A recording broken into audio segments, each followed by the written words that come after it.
good to be here. And one of the things that God's really expressed to me over these few days is how passionate He is for the orphan. Our Father is. I think the other thing that really God has spoken to me about is that we're here together to cheer each other on. We're not in competition. And if you've had the pleasure of traveling with someone like Francis, he is such an encouragement. He's an encourager. And I think that each one of us should spend time over these few days looking for someone that you can encourage. And there's always someone else that can be encouraged by you and your works. As you saw in that film, we had the wonderful opportunity to go to this amazing village. I think we heard Wes talking about a village that he grew up in. And I haven't had that experience, but just to spend a few days with those people was quite remarkable. Beautiful people that took who and what they were seriously and their challenge.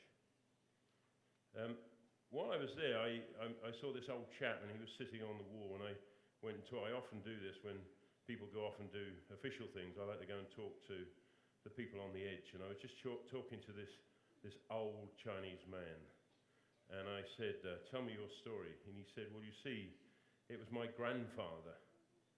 A missionary came into the village and he gave him the gospel. And my grandfather only led one person to the Lord, and that was his son, my father. And my father started a small group. And he said, I've taken that small group and planted this church. And in that village today, 99% of the village are Christians. It all starts with that one person 3 generations ago. I thought, what a wonderful story. And the 1% were the few youngsters that had gone off to university in Kunming. And they were a little bit worried that they might have lost their salvation in some way. I think the important thing for me is also something that's been on my heart is 1 Peter 4, where it says, therefore, since Christ suffered in his body, arm yourself also with the same attitude, because whoever suffers in the body is done with sin.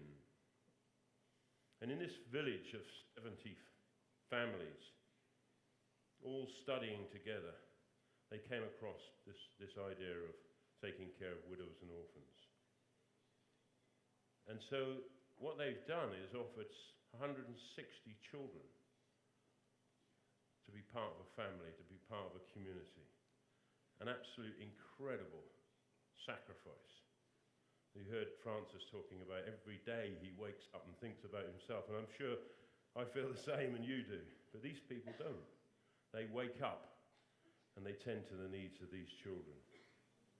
They're all special needs children, severely special needs children. These are not ordinary children. These are very special children, and they see them as a gift from God. That's incredible. They've given their lives to them. And they care for them 24/7 as if they're their own children. Who loves like that? Who takes on that sacrifice? It's like a city on a hill, not a village in a mountain. Quite remarkable.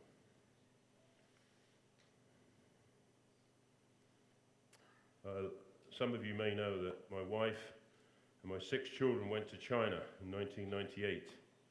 And we felt God called us very strongly to work with the Chinese government. I'd worked 20 years in the UK in social services, working in residential care and family placement.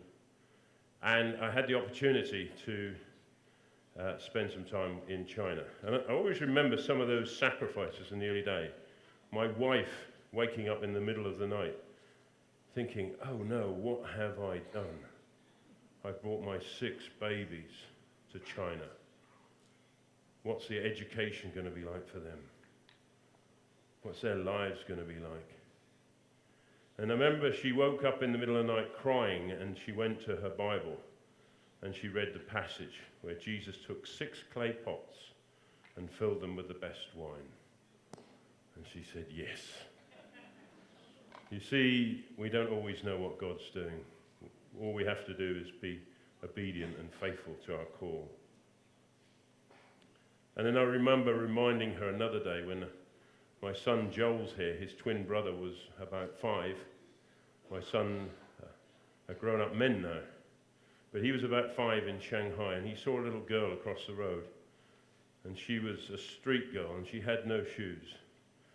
And he just naturally took his own shoes off, walked across and gave them to him. And coming back, he said, "Dad, I've got another pair at home." And I turned to my wife and I said, "You don't teach that in schools." So it's my responsibility to look at the family. Decades of research confirm the importance of family care for the child's physical, social, and emotional and cognitive development. Stable and protective family relationships are a child's best chance to receive individualized care and attention that is matched to their development needs to avoid violence, exploitation, and to develop lifelong social connections that promote resilience. That's a really important word when we're working with children, resilience. Children are resilient, but we have to make sure that we help them through that resilience. The lack of these protections and supports in childhood and adolescence often leads to immense loss of cognitive, economic, social potential for individuals, communities, and national development. So this is bigger than just the child and the family. This is something we need to be promoting to governments. These are our future. The family is arguably one of the most vital components of society. It is an environment in which personal care, attention to individual needs and emotional securities are provided. In the family, children can be properly nurtured to develop into healthy, responsible members of society. As the future of every society lies with its children, their interests should be promoted and safeguarded in every way possible. And as such, parents need to acquire the skills and essential aptitudes to allow the children a safe and happy beginning in their journey for life. The value of our work of developing substitute families as an alternative to institution care can only be measured by the positive change of orphans and disabled children's lives, and in their ability to live full lives as independent adults within their respected communities. I always remember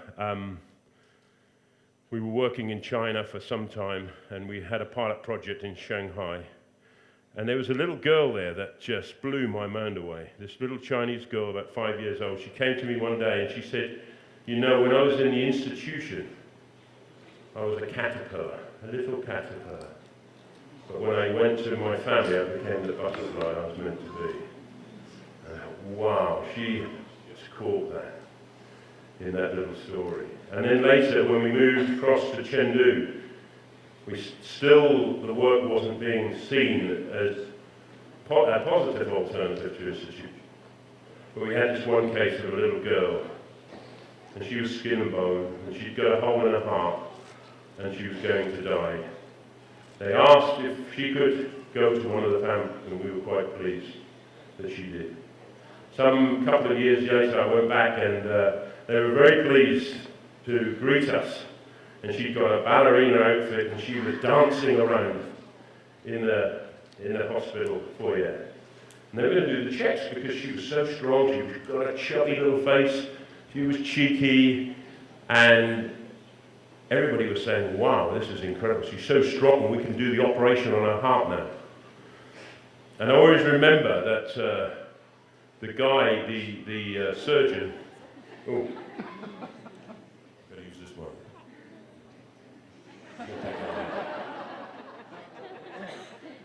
What do you got? Okay, that's better. I'll move around now. The surgeon came. I never really understood how you could have a surgeon with these bottleneck glasses. And, you know, he had these sort of very thick glasses, and he went to do all the tests on the child. And he came out, and I remember him lifting his glass and wiping a tear from his eyes. And he said, "I don't understand it, but there's nothing wrong with a little girl's heart." And it made national news in China. They called it the miracle baby, healed by the love of a mother.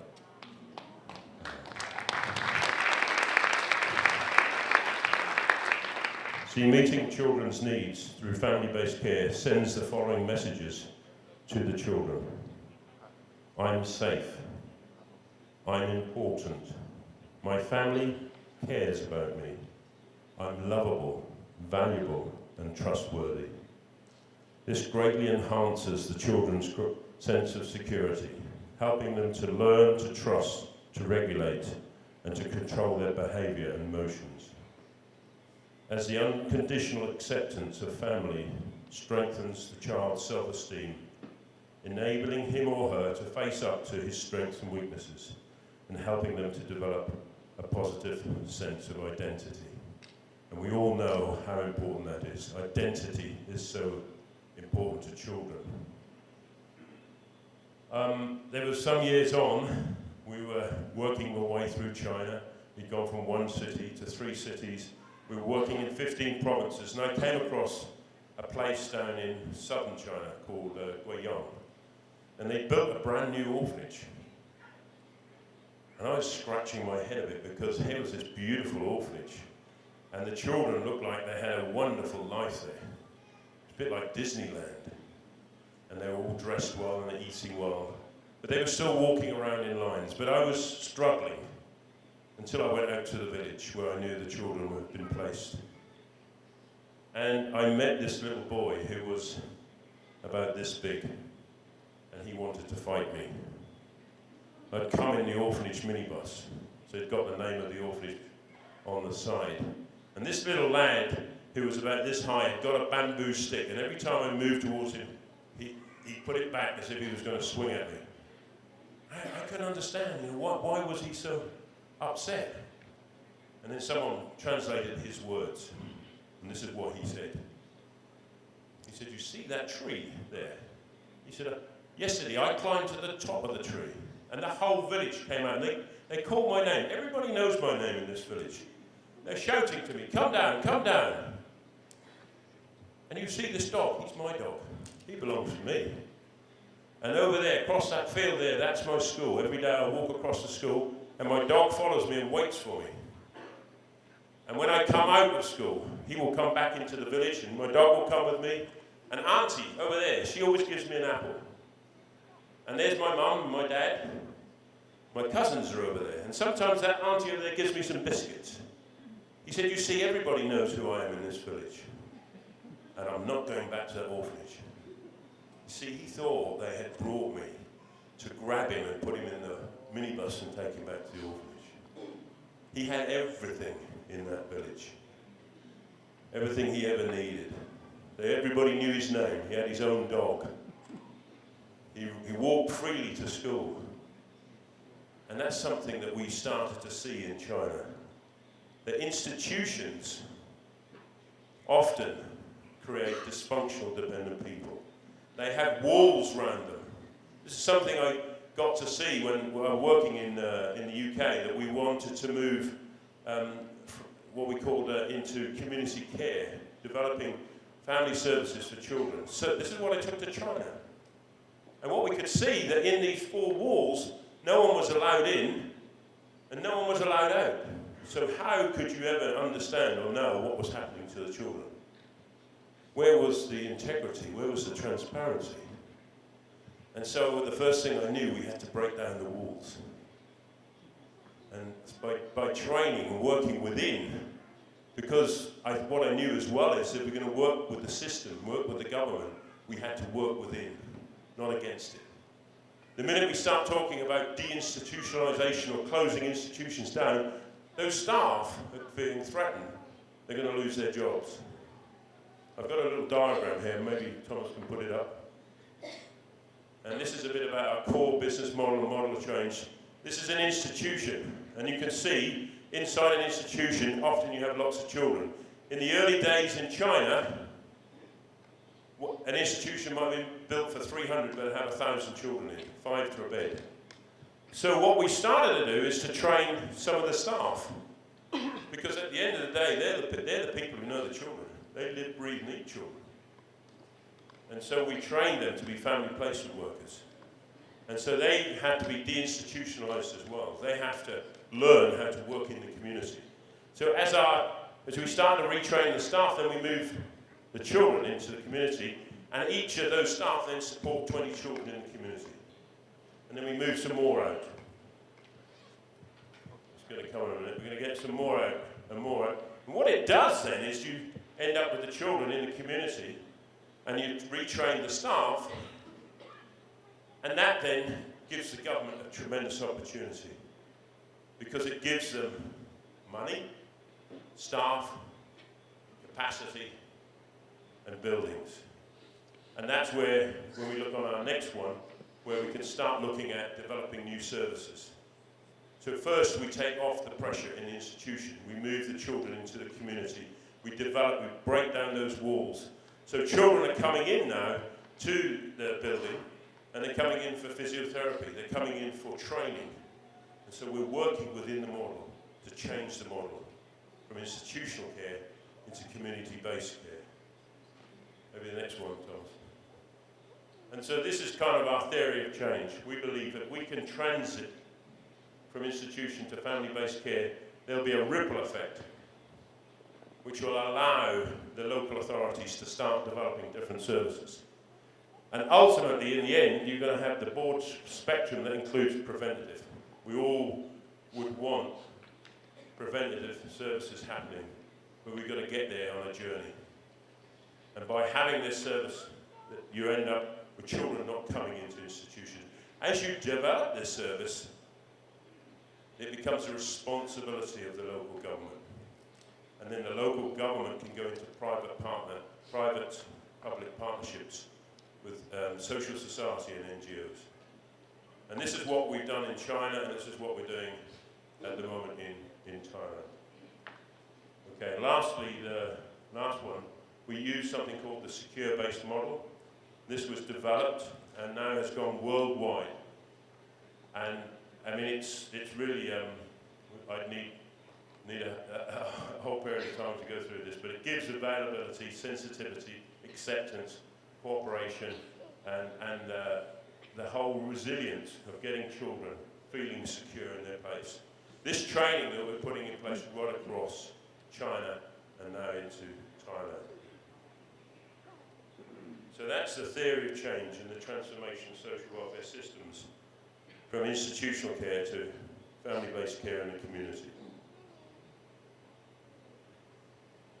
Just looking at costings, and these are some pretty up-to-date figures, and this may help to look at. I think the important thing is when you're working with governments, you've got to show that not only it's best for the child, but it's also cost-effective. So in the UK today, in England today, as of 31st of March 2015, 69,540 children are looked after. 52,050 are in families, that's 75% of the children. 7,650 are in residential care, that's 9%. The cost of family care, the 75% is 1,177,000,000. The cost of residential care, the 9%, is 985 million. It speaks for itself. And the Chinese are pretty quick to work out those figures. Today there are more children in families in China than there are in institutions.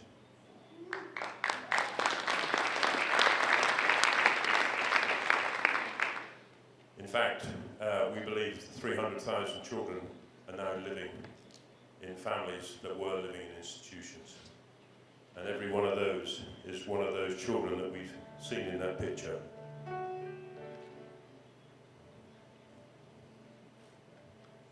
In December last year, the Chinese government, after 17 years of modelling this program, changed the legislation.